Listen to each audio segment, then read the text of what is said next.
ಬ್ಲೌಸ್ಗೆ ಯಾವ ರೀತಿ ಉಕ್ಸು ಮತ್ತೆ ದಾರನ ಹಾಕೋದು ಅಂತ ಈ ವಿಡಿಯೋದಲ್ಲಿ ನೋಡೋಣ. ನೀವು ಕ್ಲಾಸ್ಗೆ ಸೇರಿದಾಗಲೂ ಕೂಡ ಇದೇ ರೀತಿ ನಿಮಗೆ ಹೇಳ್ಕೊಡೋದು. ನಮಸ್ತೆ, ನಾನು Chandana. Welcome back to Chandana Aradhya YouTube channel. ಮೊದಲಿಗೆ ದಾರ ಪಟ್ಟಿಲಿ ಮಾರ್ಕ್ ಮಾಡ್ಕೋಬೇಕು. ಎರಡೂ ಕಡೆ ಮಾರ್ಕ್ನ ಮಾಡ್ಕೋತಾ ಇದ್ದೀನಿ ಲಾಸ್ಟಲ್ಲಿ. ನೆಕ್ಸ್ಟು ಎರಡನ್ನೂ ಜಾಯಿಂಟ್ ಮಾಡಿ ಮಧ್ಯ ಸೆಂಟ್ರಿಗೆ ಮಾರ್ಕ್ ಮಾಡ್ತಾ ಇದ್ದೀನಿ. ಮತ್ತೆ ಮಧ್ಯ ಮತ್ತೆ ಒಂದು ಕೊನೆನ ತಗೊಂಡು ಜಾಯಿನ್ ಮಾಡಿ ಅದರದ್ರ ಸೆಂಟರ್ ಏನ್ ಬರುತ್ತೆ ಅದಕ್ಕೆ ಮಾರ್ಕ್ ಮಾಡ್ತಾ ಇದ್ದೀನಿ. ಮತ್ತೆ ಈ ಕಡೆ ಎಡ್ಜ್ ಮತ್ತೆ ಸೆಂಟರ್ನ ಆಡ್ ಮಾಡಿ ಅಲ್ಲೇನ್ ಬರುತ್ತೆ ಅದಕ್ಕೆ ಮಾರ್ಕ್ ಮಾಡ್ಕೊಂಡು 5 ಕಡೆ ದಾರನ ಹಾಕ್ಬೇಕಾಗುತ್ತೆ. ಮೊದಲಿಗೆ ನಾವು ಎಡಗಡೆಯಿಂದ ಸೂಜಿನ ತಗೊಂಡು ಬಲಗಡೆಗೆ ಅರ್ಧ ಇಂಚ್ ಅಷ್ಟು ಬಿಟ್ಟು ದಾರನ ಹಾಕೋಬೇಕಾಗುತ್ತೆ. ಈ ರೀತಿ 2 ಸಲ ಆದ್ಮೇಲೆ 3ನೇ ಸಲ ಸ್ವಲ್ಪ ಬಟ್ಟೆನ ತಗೋಬೇಕು. ಬಲಗಡೆಯಿಂದ ದಾರ ಏನಲ್ಲಿ ಕ್ರಿಯೇಟ್ ಆಗಿರುತ್ತೆ ಅಲ್ಲಿಂದ ನಾವು ಸೂಜಿನ ಒಳಗಡೆನ ಹಾಕಿ ಸೂಜಿ ಮೇಲೆ 1 ಸಲ ದಾರನ ಸುತ್ತಿ ಅಲ್ಲಿ ಒಂದು ನಾಟ್ ಕ್ರಿಯೇಟ್ ಆಗುತ್ತೆ. ಅದೇ ರೀತಿ ನಾವು ಸೂಜಿನ ಒಳಗಡೆ ಹಾಕಿ ದಾರನ ಸೂಜಿ ಮೇಲಿಂದ ಸುತ್ತಿ ದಾರನ ಎಳ್ಕೊಂಡಾಗ ನಾಟ್ ಕ್ರಿಯೇಟ್ ಆಗಿ ಆ ದಾರ ಪೂರ್ತಿ ಎಂಡ್ ವರ್ಗು ನಾವು ಹಾಗೆ ಮಾಡ್ಬೇಕಾಗುತ್ತೆ.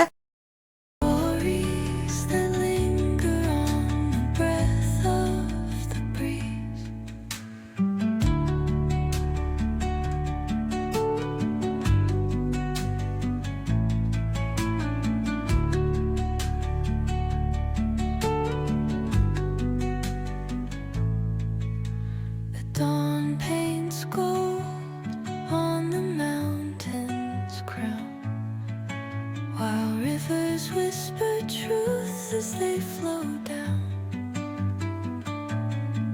and their songs entwine with the trees that stand, knotted in time by nature's hand. Each echoing step on the forest floor opens a ಈ ರೀತಿ ದಾರ ಪೂರ್ತಿ ಕಂಪ್ಲೀಟ್ ಆದ್ಮೇಲೆ ಸೂಜಿನ ಹಿಂದ್ಗಡೆ ತಗೊಂಡು ಅಲ್ಲಿ 2 ಸಲ ನಾಟ್ ಹಾಕೊಂಡ್ರೆ ಬಿಗಿಯಾಗಿ ಕೂರುತ್ತೆ. ಈ ರೀತಿ 5 ದಾರನು ಕೂಡ ಹಾಕೋಬಹುದು.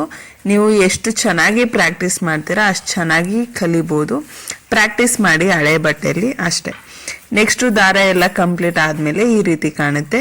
ಉಕ್ಸ್ ಪಟ್ಟಿಲಿ ಉಕ್ಸ್ ಹಾಕೋಕೆ ಅದೇ ರೀತಿ ಈಗ ನಾವೇನಿಲ್ಲಿ ಮಾರ್ಕ್ ಮಾಡ್ಕೊಂಡು ಅದೇ ರೀತಿ ಅಲ್ಲೂ ಕೂಡ ಉಕ್ಸ್ ಪಟ್ಟಿಲಿ ಮಾರ್ಕ್ ಮಾಡ್ಕೋಬಹುದು.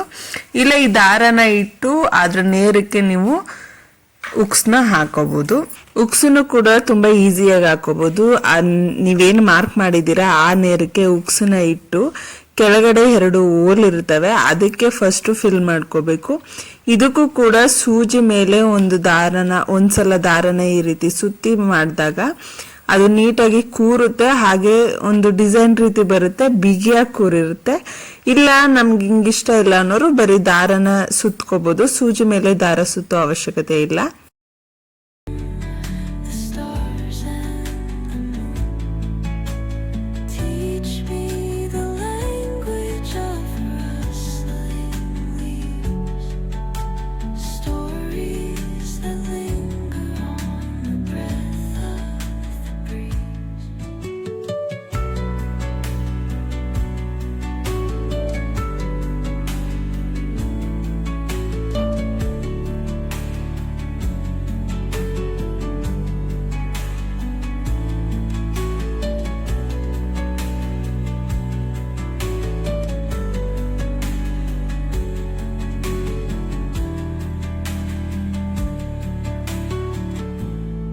ಕೆಳಗಡೆ ದಾರನ ಸುತ್ತಿ ಕಂಪ್ಲೀಟ್ ಆದ್ಮೇಲೆ ಇನ್ನು ನೆಕ್ಸ್ಟ್ ಮೇಲ್ಗಡೆ ಉಕ್ಸ್ಗೆ ಸ್ವಲ್ಪ ಬಟ್ಟೆನ ತಗೊಂಡು ಮತ್ತೆ ಉಕ್ಸ್ ಮಧ್ಯ ಸೂಜಿನ ತೋರಿಸಿ ಮತ್ತೆ ಈ ಕಡೆ ಸ್ವಲ್ಪ ಬಟ್ಟೆನ ತಗೊಂಡು 1 ಸಲ ಗಂಟು ಹಾಕ್ಬೇಕಾಗುತ್ತೆ. ಇನ್ನು ನೆಕ್ಸ್ಟ್ ಸೂಜಿನ ಕೆಳಗಡೆಯಿಂದ ತೂರಿಸಿ 1 ಸಲ ಸೂಜಿಯಿಂದ ಮತ್ತೆ ಇನ್ನೊಂದ್ಸಲ ಉಕ್ಸಿಂದ 2 ಸಲ ಅದನ್ನ ದಾರನ ಸುತ್ತಿ ಎಳ್ಕೊಂಡಾಗ ಉಕ್ಸು ತುಂಬಾ ಬಿಗಿಯಾಗಿ ಕೂರುತ್ತೆ. ಈ ರೀತಿ ಒಂದು 3 ರಿಂದ 4 ಸಲ ಮಾಡಿದ್ರೆ ಉಕ್ಸು ತುಂಬಾ ಟೈಟ್ ಆಗಿ ಕೂತಿರುತ್ತೆ. ಇನ್ನು ಲಾಸ್ಟ್ ಅಲ್ಲಿ ಈ ಕಡೆ ಉಕ್ಸಲ್ಲಿ ಹೋಲ್ ಇರುತ್ತಲ್ಲ ಅದ್ರಲ್ಲಿ 2 ಸಲ ನಾಟ್ ಹಾಕೊಂಡ್ರೆ ಕಂಪ್ಲೀಟ್ ಆಗುತ್ತೆ. ಈ ರೀತಿ ಉಕ್ಸು ಮತ್ತು ದಾರನ ಹಾಕೋ ವಿಧಾನ ಚೆನ್ನಾಗಿ ಪ್ರಾಕ್ಟೀಸ್ ಮಾಡಬೇಕಷ್ಟೇ. ಹೋಪ್ ಈ ವಿಡಿಯೋ ಎಲ್ಲರಿಗೂ ಇಷ್ಟ ಆಗಿದೆ ಅಂತ ಭಾವಿಸ್ತಾ, ನಿಮ್ಗೇನಾದರೂ ಇದೇ ರೀತಿ ವಿಡಿಯೋ ಬೇಕಿದ್ರೆ ನನ್ನ ಚಾನಲ್ನ ಸಬ್ಸ್ಕ್ರೈಬ್ ಮಾಡ್ಕೊಳ್ಳಿ ಅಂತ ಹೇಳ್ತಾ ಥ್ಯಾಂಕ್ಸ್ ಫಾರ್ ವಾಚಿಂಗ್.